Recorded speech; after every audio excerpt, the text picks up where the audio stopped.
always knew something was off.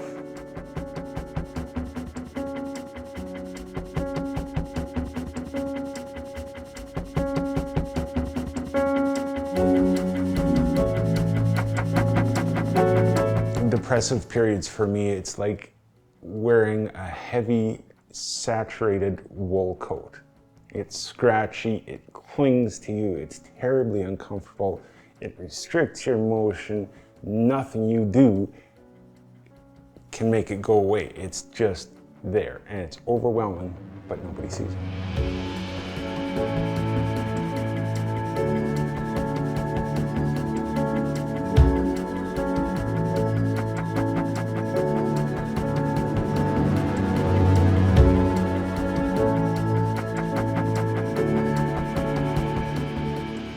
Anxiety is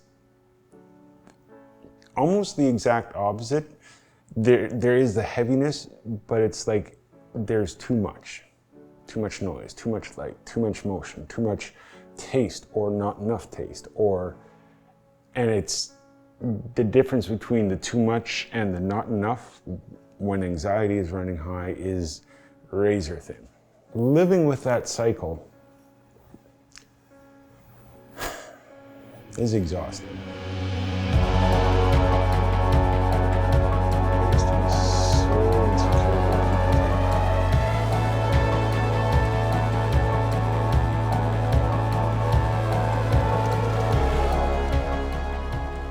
It's affected friendships, it's affected my relationships with family, with friends.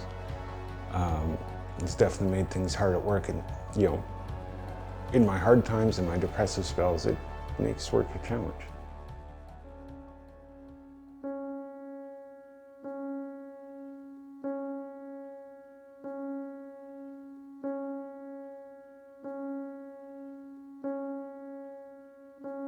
The depressive spells were happening more and more often, and they were harder and harder to climb out of. And I managed to pull myself out of it, but in that period, I experienced more intense suicidal ideation than I ever have, up to that point at least. And I'd started thinking about making a plan. I'd started seriously contemplating it. And even in that depressive spell, I knew I shouldn't, or I knew that wasn't the right answer, but I didn't know how to deal with it. So when I came out of it, I called one of the hotlines and it just said, look, I can't do this anymore. I'm okay now. I wasn't, but I don't want to go through that again. I need help. Monsters wanna talk to me. No quarter drawn by lawyers on a crimson sea. Weep like willows, break like waves. We are fragile creatures on collision with our judgment day. That started the ball rolling. I got set up with a counselor in the interim.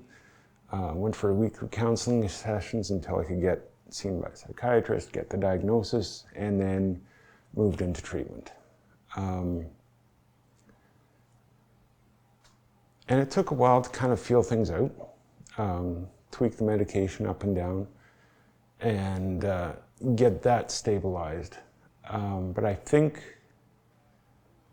even getting the ball rolling was a relief, knowing that, okay, I've made that first step. People are getting this, there's professional people who are gonna help me now.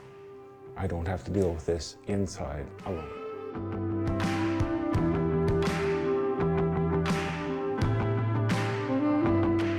I would say depression and anxiety have stolen quite a bit from me, but they've also taught me a lot. They've given me a level of compassion and empathy that I didn't have before. They've taught me patience. They've opened my eyes to gifts and abilities I didn't realize I had, or realized maybe I had, but I didn't want to do, or I was told they weren't good or whatever. And now I'm kind of finding my way with them and realizing they're an outlet, but they're also therapy. Your heart smolders in the marrow of the night. I did distance running for a while, ran a half marathon, which was one of my more proud moments. Since then, I've dabbled in various creative pursuits. Writing and photography have kind of been the main ones. It's helped me get out of myself, get out of the walls, go out and see something, go out and do something, go out and meet people. Taking the time to frame it, taking the time to look for something unique, a unique subject or a unique angle on something everybody sees every day. Just do it something unique where it goes, oh, wow.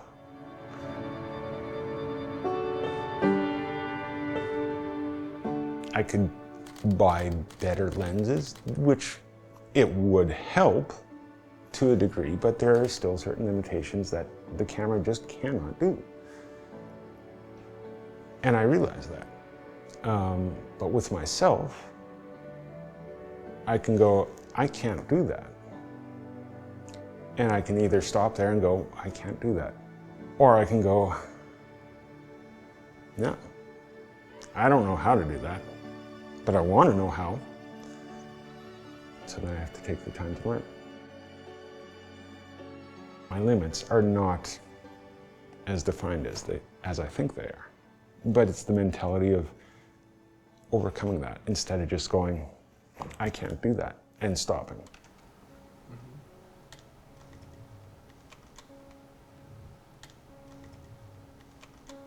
My blog kind of started the same way, writing, sharing it with a few people, and I realized, you know what? Even if this isn't a huge thing, if I put it out there and someone else sees it and it helps someone, that's a win. That's a win for me. If it seems I'm distant, maybe I am. It might not be intentional, although at times it is. Sometimes I need to get out and talk, to give voice to the darkness swirling around me. But I'm too afraid to ask for your time. I understand all too well that you have a life, a job, a family, commitments. Oh, the mask. It's a savior in its poison. It's comfort in its terror. Both things equal. I put the mask on so I can live and I can deal with the outside world because I can't reveal it. People don't want to live and work with my inner world, so I have to wear the mask.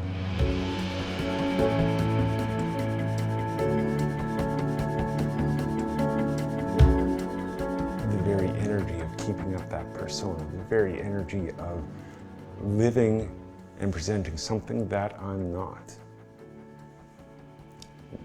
reminds me I'm living a lie. It just reinforces that you're not who you say you are. And if people found out, they shouldn't find out. Because man, what would people think? What would people say if they knew? So that's the poison, the heaviness, it wears on you. And the more you keep up that fake front, the more you're reminded that it's not really you. So it's this dichotomy that lives every time, every moment.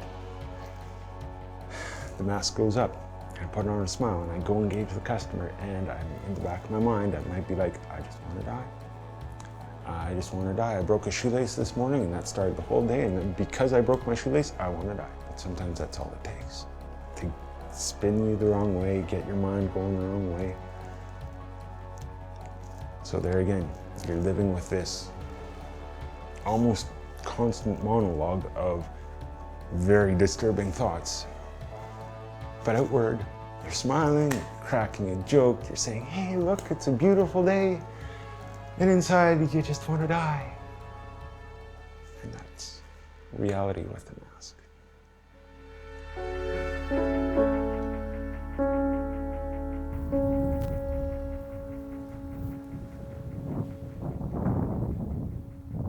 I might be biased, but I think it's one of the best communities out there for mental health. Sick Not Weak is probably one of the first mental health communities I discovered online. I plugged into several fairly soon after my diagnosis, looking for support, looking for answers, looking for other people like me. Because if there's me, chances are there's other people out there lurking in the shadows. When I push past the point of pressing on, you're what I'm. Their mantra is very much, it's a sickness, not a weakness. And I never really considered that until I started feeling more comfortable with sharing my journey and telling people. And watching people's eyes get big and go, you deal with that and you still hold down a full-time job with customers? What am I supposed to do? Cry in the corner? Like, I don't have that option. I have to live. I have to deal with this. I have to live as normal as I can, because not doing that isn't an option. Yes, I have an illness. I have a brain that sometimes says, Andrew, you should die today. And the rest of me tries to prevent that from happening. So that's a sickness. And that's really what the whole community is about. I remember one episode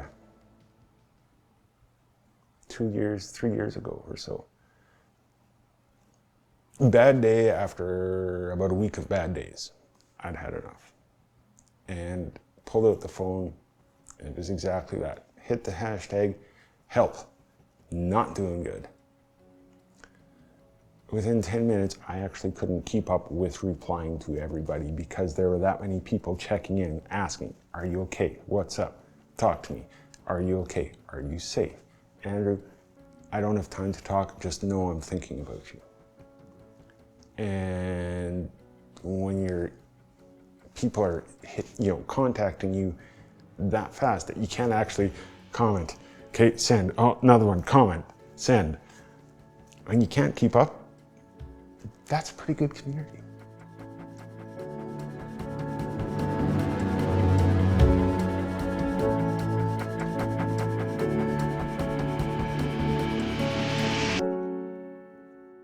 There's a lot of wisdom in that verse, more than I think people really grasp.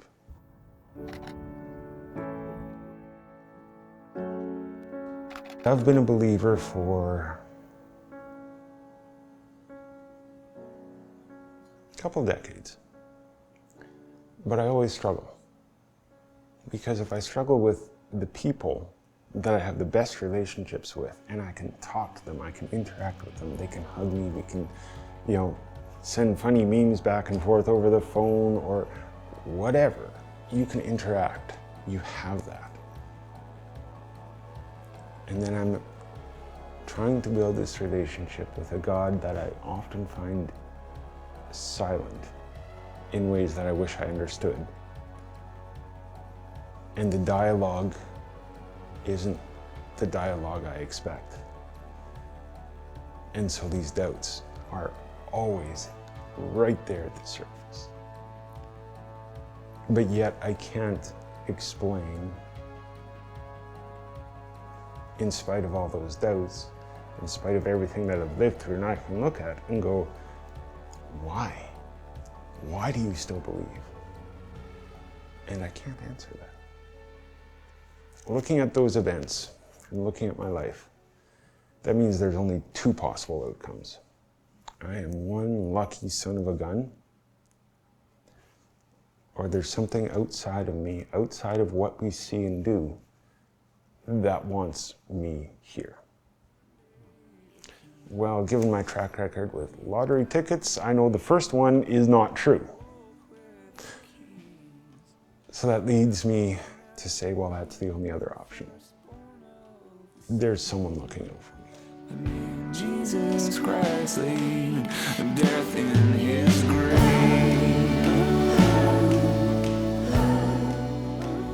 And it's not just external, a big disconnected higher power. There's someone who knows this guy, Andrew, has a purpose. Yeah, Andrew's a little screwed up, but you know what? If he wasn't, he wouldn't be able to reach that guy. He wouldn't be able to impact that life. So that's why we made him a little messed up, because he can reach those people. Give him some hope, pull him back from the edge.